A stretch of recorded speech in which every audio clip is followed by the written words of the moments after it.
الحمد للہ کفا وسلام علی عبادہ الذین اصطفى اما بعد فاعوذ باللہ من الشیطان الرجیم بسم اللہ الرحمن الرحیم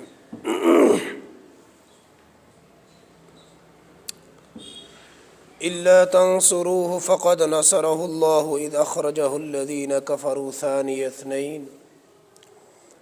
اذ هما في الغار اذ يقول لصاحبه لا تحزن ان الله معنا وقال النبي صلى الله عليه وسلم ارحم امتي بامتي ابو بكر وقال عليه الصلاة والسلام ابو بكر في الجنة او كما قال عليه الصلاة والسلام خدا نے بذات خود صدیق کہا، مصطفیٰ نے صدیق کہا۔ خدا نے بذات خود صدیق کہا، مصطفیٰ نے صدیق کہا، اور صدیق ہی مرتضیٰ نے کہا، تمام اولیاء نے کہا۔ میں بھی کہتا ہوں صدیق صدیق ہے، اور جو صدیق کو صدیق نہ مانے وہ زندیق ہے۔ میرے محترم بزرگوں، عزیز ساتھیوں، یہ جمادی الثانی کا مہینہ اور اس کی 22 تاریخ گزری ہے۔ اس 22 جمادی الثانی کو خلیفہ بلا فصل، خلیفہ اول سیدنا ابو بکر صدیق رضی اللہ تعالی عنہ کا یوم وفات ہے۔ ابو بکر صدیق رضی اللہ تعالی عنہ اسلام کی تاریخ کے وہ عظیم ہیرو ہیں، وہ عظیم انسان ہیں کہ جنہوں نے بنا دلیل کے، بنا ثبوت کے اور بنا برہان کا مطالبہ کیے ہوئے رحمت عالم صلی اللہ علیہ وسلم پر ایمان لائے ہیں۔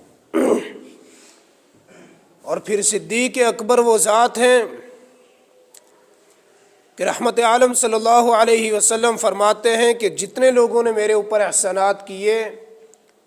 میں ان سب کے احسانات کا بدلہ دے چکا، لیکن ابو بکر صدیق وہ شخص ہیں کہ جن کے احسان کا بدلہ اللہ تعالی جنت میں دیں گے۔ یعنی کہ کتنے عظیم صحابی ہیں،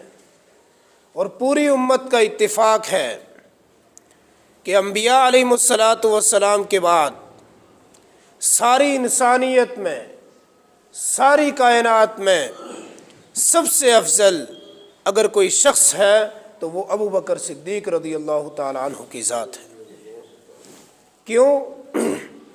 ابو بکر صدیق رضی اللہ تعالی عنہ کی صحابیت پر جو دلیل ہے، جو نص ہے، وہ قرآن ہے۔ اور جب ابو بکر صدیق رضی اللہ تعالی عنہ رحمت عالم صلی اللہ علیہ وسلم کے ساتھ غار ثور میں پہنچے، اور جب کفار نے تعاقب کیا اور کفار غار ثور کے منہ پر پہنچ گئے، تو ابو بکر صدیق رضی اللہ تعالی عنہ پریشان ہوئے۔ پریشان اپنی جان کے لیے نہیں ہوئے، پریشان موت سے ڈر کر نہیں ہوئے، بلکہ پریشان اس لیے ہوئے کہ اللہ نے جو امانت مجھے سونپی ہے، اور میرے ساتھ جو مقدس ہستی نبی کریم صلی اللہ علیہ وسلم ہے، ان کی حفاظت کس طرح ہوگی، جبکہ کفار ہمارے سامنے آ کھڑے ہوئے ہیں۔ تو اللہ کے نبی صلی اللہ علیہ وسلم نے فرمایا لا تحزن ان اللہ معنا، کہ ابو بکر ڈرو نہیں، اللہ ہمارے ساتھ ہے۔ ہم دو ہیں تو تیسرا ہمارے ساتھ اللہ ہے۔ اور قرآن کریم میں اللہ فرماتے ہیں کہ وہ وقت یاد کرو کہ جب ہم نے، یعنی لوگوں سے کہہ رہے ہیں، انسانیت سے، امت سے اور ایمان والوں سے اللہ فرما رہے اگر تم اس پیغمبر کی مدد نہیں کرو گے، اگر تم اس رسول رحمت کی نصرت نہیں کرو گے، ان کے ساتھ تعاون نہیں کرو گے، اور ان کی آواز پر لبیک نہیں کہو گے، تو اللہ تعالیٰ تو وہ ذات ہیں کہ جب کفار نے، مکہ والوں نے رحمت عالم صلی اللہ علیہ وسلم کے قتل کی نعوذ باللہ منصوبہ سازی کی تھی، اور وہاں سے اللہ نے اس وقت حضور نبی کریم صلی اللہ علیہ وسلم کی مدد فرمائی تھی، اور پھر اللہ فرماتے ہیں کہ میں نے ایک شخص کے ذریعے اس نبی رحمت صلی اللہ علیہ وسلم کی مدد کی تھی، اور وہ شخص حضرت سیدنا ابو بکر صدیق رضی اللہ تعالیٰ عنہ ہے۔ میرے بھائیوں، ہجرت کو بیان کرنا، ہجرت کا واقعہ عرض کرنا، میں کہہ دیتا ہوں آپ سن لیتے ہیں، لیکن جنہوں نے ہجرت کی ہو یا جن پر یہ حالات آئے ہوں وہ جانتے ہیں کہ یہ کتنا مشکل کام ہے اور یہ کتنا پرخطر اور پرخار راستہ ہے۔ اپنے گھر کو چھوڑنا، جس گھر کو بنانے میں انسان کی زندگیاں لگ جاتی ہیں، اور ظاہر بات ہے جہاں پر انسان پیدا ہوتا ہے، جہاں پر انسان کی پیدائش ہوتی ہے، اور جہاں انسان پلتا اور بڑا ہوتا ہے، اس جگہ کے ساتھ انسان کا قلبی لگاؤ اور رجحان رہتا ہے۔ انسان ہر پل یہ کوشش کرتا ہے کہ میں اسی وادی میں لوٹ جاؤں، انہی علاقوں میں لوٹ جاؤں، انہی جگہوں پر لوٹ جاؤں جہاں پر میرا بچپنا گزرا تھا۔ رحمت عالم صلی اللہ علیہ وسلم نے ہجرت فرمائی، صحابہ کرام نے ہجرت فرمائی، ایمان والوں کے اوپر ظلم اور تشدد کے پہاڑ توڑے گئے، مسلمانوں کو گھروں سے بے دخل کیا گیا، لیکن یاد رکھیے یہ کہا جاتا ہے، سنا جاتا ہے، میں صرف ایک چھوٹا سا واقعہ آپ کی خدمت میں عرض کرنا چاہتا ہوں کہ یہ ہجرت کتنا مشکل کام تھا، یہ ہجرت کتنی مشکل اور کتنی خطرناک گڑی تھی۔ حضرت ام سلمہ رضی اللہ تعالی عنہ جو بعد میں رحمت عالم صلی اللہ علیہ وسلم کے نکاح میں آئیں اور ام المومنین بنیں، وہ اپنا واقعہ خود بیان کرتی ہیں کہ جب ہم مکہ سے ہجرت کرنے لگے، میں اور ابو سلمہ اور ہمارا چھوٹا سا بچہ سلمہ رضی اللہ تعالی عنہم، جب ہم مکہ سے ہجرت کرنے لگے، ہم نے اپنا مال اور اپنا ساز و سامان یہ جمع کر لیا اور اونٹ کی کوہان کے ساتھ باندھ دیا،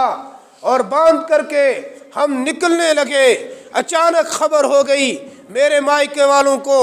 وہ لوگ فوراً پہنچ گئے، اور پہنچ کر کے انہوں نے ہمیں گھیر لیا اور ابو سلمہ سے کہنے لگے تم جہاں جانا چاہتے ہو چلے جاؤ، ہمیں کوئی اعتراض نہیں ہے، لیکن ہماری بیٹی کو یوں لے کر تم نہیں جا سکتے، یوں در بدر تم نہیں پھر سکتے، ہم اپنی بیٹی کو ہجرت کرنے پر مجبور نہیں کریں گے اور نہ ہی جانے دیں گے۔ انہوں نے مجھے پکڑ لیا، اتنے میں حضرت ابو سلمہ کے یعنی جو ان کا بچہ تھا سلمہ، ان کے دادی حال والے آگے، انہوں نے آ کر کے سلمہ کو پکڑ لیا، کہا یہ ہمارا خون ہے، یہ ہماری نسل سے ہے، یہ ہماری اولاد ہے، تم سلمہ جہاں جائے اور ام سلمہ جہاں جائے، لیکن ہم سلمہ کو ساتھ نہیں جانے دیں گے۔ انہوں نے میرے بچے کو لے لیا اور بچے کو جو ہے لے کر کے چلے گئے۔ حضرت ابو سلمہ رضی اللہ تعالیٰ عنہ وہ ہجرت کے لیے نکل کھڑے ہوئے، مدینہ پہنچ گئے، اور حضرت ام سلمہ رضی اللہ تعالیٰ عنہ یہ واقعہ خود بیان کرتی ہیں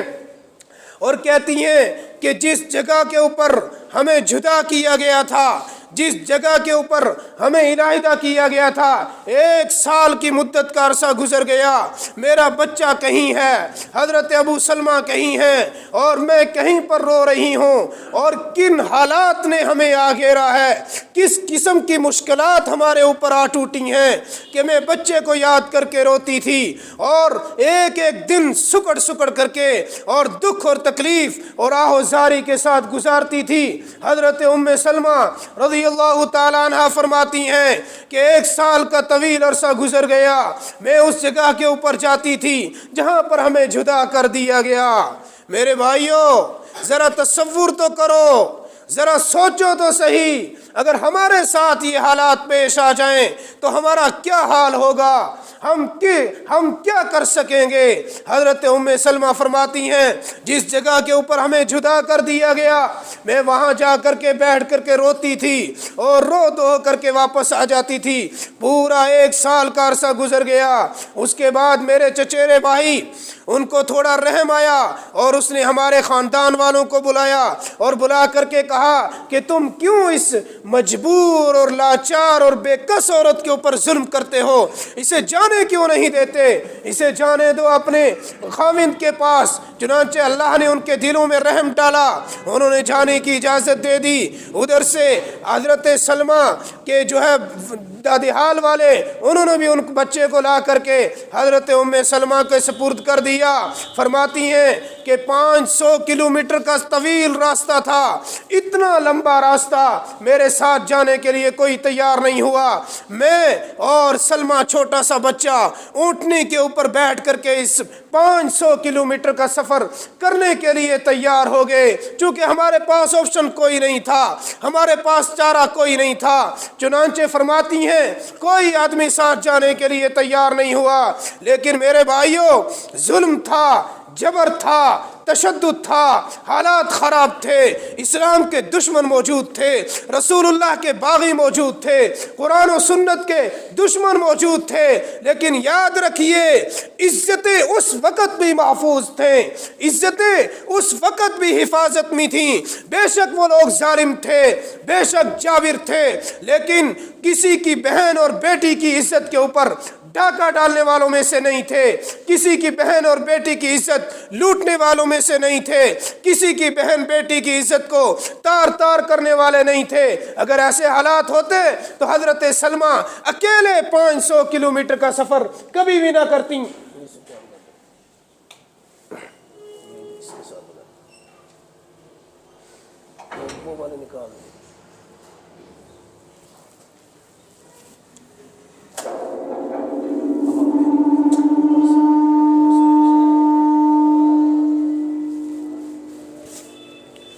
تو حضرت سلمہ رضی اللہ تعالی عنہ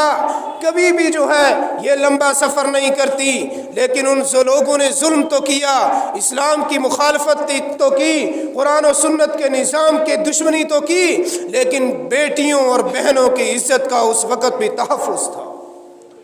حضرت سلمہ رضی اللہ تعالیٰ عنہ فرماتی ہیں میں چل پڑی 500 کلومیٹر کے سفر کے لیے، اونٹ کے اوپر سوار ہو گئی، چلتے چلتے ایک جگہ پر پہنچی، وہاں پر حضرت عثمان بن طلحہ رضی اللہ تعالیٰ عنہ اس وقت اسلام نہیں لائے تھے، مسلمان نہیں ہوئے تھے، پوچھنے لگے اکیلی کہاں جا رہی ہو، راستہ بہت طویل ہے، ساتھ کوئی کیوں نہیں ہے؟ حضرت سلمہ فرماتی ہیں میں تو اللہ کا شکر ادا کرتی ہوں، ایک میں ہوں، ایک بچہ ہے اور ایک اللہ رب العزت کی ذات ہے کہ اللہ رب العزت کی ذات ہے میرے ساتھ، لیکن میں شکر اس بات کا ادا کرتی ہوں کہ مجھے اپنے خاوند کے پاس جانے کی اجازت مل گئی۔ یاد رکھو حضرت ابو سلمہ کے اوپر کیا حالات ہوں گے، کیا انہیں اپنی بیوی اور بچوں کی یاد نہیں آتی ہوگی، کیا وہ پریشان حال نہیں ہوں گے؟ لیکن میرے بھائیوں جب وہ اسلام کی آغوش میں آ گئے، جب انہوں نے رسول اللہ صلی اللہ علیہ وسلم کا دامن تھام لیا تھا، پھر وہ اللہ کے رسول کی رفاقت، حضور کی جو ہے ساتھ اور حضور صلی اللہ علیہ وسلم کے ساتھ محبت اور انس اور اطاعت اور فرما برداری کے اندر اتنی دور جا چکے تھے کہ وہ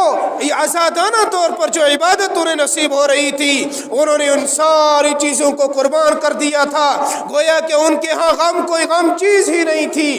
حضرت ابو سلمہ رضی اللہ تعالیٰ عنہ 1 سال کا عرصہ گزر گیا۔ ام سلمہ فرماتی ہیں کہ عثمان بن طلحہ میرے ساتھ چل پڑے اور انہوں نے اونٹنی کی لگام پکڑ لی، کہا میں آپ کے ساتھ جاتا ہوں۔ حضرت ابو عثمان بن طلحہ رضی اللہ عنہ اور ام سلمہ فرماتی ہیں میں نے عثمان بن طلحہ جیسا شریف انسان اس کائنات میں نہیں دیکھا، 500 کلومیٹر کا طویل سفر ہے۔ فرماتی ہیں کہ جب ہمیں آرام کرنا ہوتا تھا اونٹ اونٹ کو بٹھا کر کے ہمیں اشارہ کرتے تھے کہ نیچے اتر کر آرام کر لیں، اور خود اونٹ کو پکڑ کر دور جا کر بیٹھتے تھے، ہم آرام کر لیتے تھے۔ اس طریقے سے چلتے چلتے ہم مدینہ شریف پہنچ گئے، اور وادی قبا میں جو خیمے تھے وہاں پر کہا کہ آپ کے خاوند یہاں رہتے ہیں، ہم وہاں پہنچ گئے اور وہ وہاں سے واپس آ گئے۔ میرے بھائیوں غور تو کرو، ہجرت کرنا کتنا مشکل کام تھا۔ یہ نہیں تھا اس زمانے میں، آج بھی ظلم ہے، آج بھی جبر ہے، آج بھی تشدد ہے، لیکن اتنا ظلم تھا کہ لوگوں کو ہجرت کرنے نہیں دی جاتی تھی۔ کفار اور ابو جہل اور اس کے چیلے چمچے یہ نہیں چاہتے تھے کہ مسلمان مکے سے جا کر مدینے میں آزادانہ عبادت کرے، مدینے کے اندر جا کر آزادانہ طور پر رہیں، اس چیز کو برداشت نہیں کرتے تھے، اور ان لوگوں نے یہ پابندیاں لگا رکھی تھیں، اس جبر اور ظلم کرتے تھے اس حد تک کہ انہیں کہیں جانے کی اجازت بھی نہیں دی جاتی تھی۔ میرے بھائیوں اس وقت کا ابو جہل، اس وقت کا امیہ بن خلف، ابی بن خلف، اور اس دور کا عتبہ اور عتیبہ، اور اس دور کے جو ظالم اور طاغوت قسم کے لوگ تھے وہ ظلم کرتے تھے۔ ایک مرتبہ ابو جہل اور ابی بن خلف جا رہے تھے، ابی بن خلف نے کہا ابو جہل سے یہ دیکھو کھنڈرات مکانات، وہ دل میں روتے تھے کہ مکہ خالی ہو جا رہا ہے، ہماری بے شک سرداری چمک رہی ہے، ہماری ضد اور انا مضبوط ہے، لیکن مکہ خالی ہوتا جا رہا ہے اور مکے سے لوگ ہجرت کر کے جا رہے ہیں۔ اس وقت کے ابو جہل کو کم از کم اتنی حیا تو تھی، اتنی انسانیت تو تھی کہ وہ لوگوں کے جانے پر افسوس کرتے تھے، اور آج کا طاغوت، آج کا ظالم اور جابر قسم کا انسان ہمارے محلات کو توڑ کر کے اور ہمارے کھنڈرات کے اوپر بیٹھ کر کے شرابیں پیتے ہیں اور عیاشیاں کرتے ہیں، خوشیاں مناتے ہیں، گویا کہ اس زمانے میں انسانیت اس درجہ مردہ نہیں ہوئی تھی جتنی اس زمانے میں انسانیت مر چکی ہے۔ میرے بھائیوں رحمت عالم صلی اللہ علیہ وسلم کو مجبور کیا گیا، وہ مکہ جہاں حضور پیدا ہوئے، وہ مکہ جہاں حضور پلے پڑھے، وہ مکہ جس کے ساتھ حضور کی محبت تھی، آخر بدبختوں نے اور ظالموں نے مجبور کر دیا کہ رحمت عالم صلی اللہ علیہ وسلم مکہ چھوڑ جائیں اور مدینہ چلے جائیں۔ میرے دوستو ہجرت کا عنوان، یہ تو صرف میں نے ایک واقعہ عرض کیا ہے، ہجرت کا عنوان بڑا تفصیلی ہے، انشاءاللہ کچھ باتیں اگلے جمعے میں بھی عرض کرنے کی کوشش کروں گا کہ مکہ والوں نے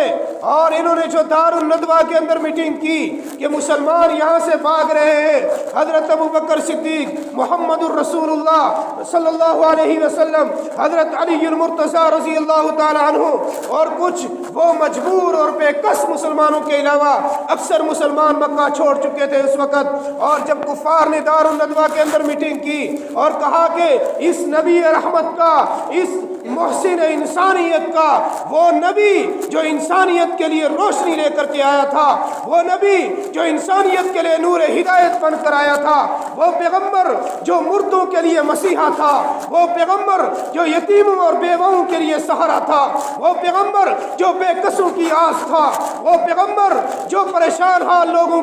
کا مداوا تھا، وہ پیغمبر جو یتیموں کا والی تھا، وہ پیغمبر جو ضعیفوں کے حقوق کو محفوظ کرتا تھا، آج اس پیغمبر کے قتل کے منصوبے ہونے لگے۔ میرے بھائیوں ذرا غور تو کرو، کتنا بڑا ظلم اور کتنا بڑا جبر اس کائنات نے، اس انسانیت نے اور اس زمین و آسمان نے دیکھا ہے۔ دار الندوہ کے اندر میٹنگ کی، سارے کفار کے بڑے بڑے سرداروں کو اکٹھا کیا، مشورہ کیا گیا۔ کسی نے کہا کہ رحمت عالم صلی اللہ علیہ وسلم کو مکہ سے نکال دیتے ہیں، یہ در بدر ہو جائیں گے تو ان کی تبلیغ بند ہو جائے گی۔ کسی نے کہا کچھ کرتے ہیں، اور اسی دار الندوہ کے اندر ابلیس لعین ایک جو ہے ضعیف اور بوڑھا شخص نجد کا بتا کر کے اس میٹنگ کے اندر شامل ہوا، اور اس نے کہا کہ یہ آپ کے سارے مشورے بیکار ہیں۔ جب ابو جہل نے کہا ہم ایسا کرتے ہیں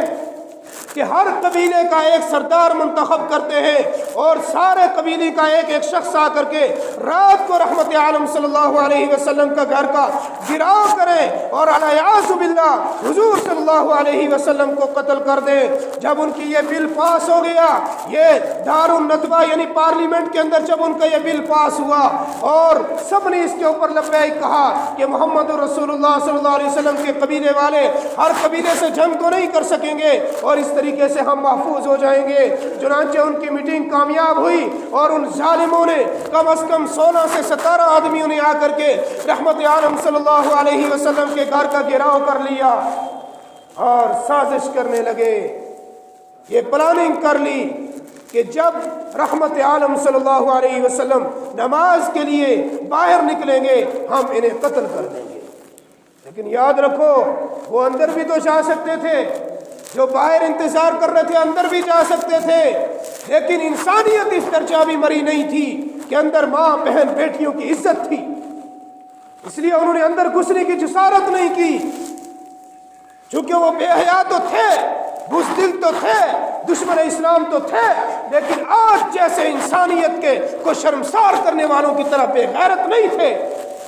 جو عورتوں کی عزت کے اوپر ہاتھ ڈالتے ہیں،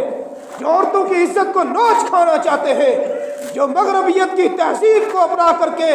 اور مغرب کی طرف چل کر کے ان کے بتائے ہوئے راستے پر چل کر گمراہی اور اسلام کے اندر فحاشی کا عنوان دے رہے ہیں، ان جیسے بے غیرت وہ مکہ کے بدماش بھی نہیں۔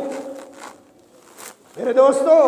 اور عزیز نوجوانوں، ہجرت کا عنوان تو بڑا طویل ہے انشاءاللہ، لیکن آخر میں ایک بات عرض کرنا چاہتا ہوں، اللہ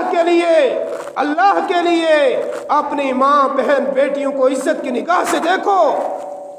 کسی کی بچی کے اوپر غلط نظر مت ڈالو، چونکہ یہ ادھار ہے، آج اگر تم ڈالو گے کل تمہاری بہن بیٹی کے اوپر بھی کوئی غلط نظر ڈالے۔ اس لیے نکاح کو آسان بناؤ، نکاح کرو، زنا کے راستے بند کرو اور ماں بہنوں کی ہر بیٹی کو، ہر بہن کو، ہر عورت کو اپنی ماں اور بہن کی نظر سے دیکھو۔ یہ آج ایک معاشرہ ایسا گندا بن چکا ہے، آپ دیکھیں سوشل میڈیا کے اوپر پہلے زمانے میں کیا ہوتا تھا کہ بندر نچا کر لوگ پیسے کماتے تھے، مڈیر لڑا کر کے پیسے کماتے تھے، اور آج کا خصوصاً مسلمان اتنا بے حیا ہو چکا ہے اپنی بیٹی کو سوشل میڈیا پر نچا کر کے پیسے کما رہا ہے۔ آج کی ہماری بچی اتنی بے حیا ہو چکی ہے کہ وہ انسٹاگرام پر ریلز بنا کر کے اپنے فلاورز کے چکر میں اسلام اپنی جو اندر اسلام اور روح اسلام کو ختم کرنے کے لیے تلی ہوئی ہے۔ آج کے نوجوانوں کو دیکھو کس درجہ ذلت کی طرف جا رہی ہے انسانیت، کس درجہ گمراہی کی طرف جا رہا انسان، کہ شوہر بیوی کو نچا کر پیسے کمانے کے چکر میں ہے، باپ بیٹی کو نچا کر پیسے عزتیں نیلام ہو رہی ہے، انسانیت کا بیڑا غرق ہو رہا ہے، لیکن کسی کو شرم نہیں آتی، کسی کو حیا نہیں آتی، کسی کی غیرت نہیں جاگتی کہ مکہ کے وہ اتنے بڑے بدماش لیکن رحمت عالم صلی اللہ علیہ وسلم کے گھر کے اندر نہیں گئے کیونکہ وہاں ماں بہن بیٹی کی عزت محفوظ تھی، اور آج ہماری عزتوں کو دیکھو،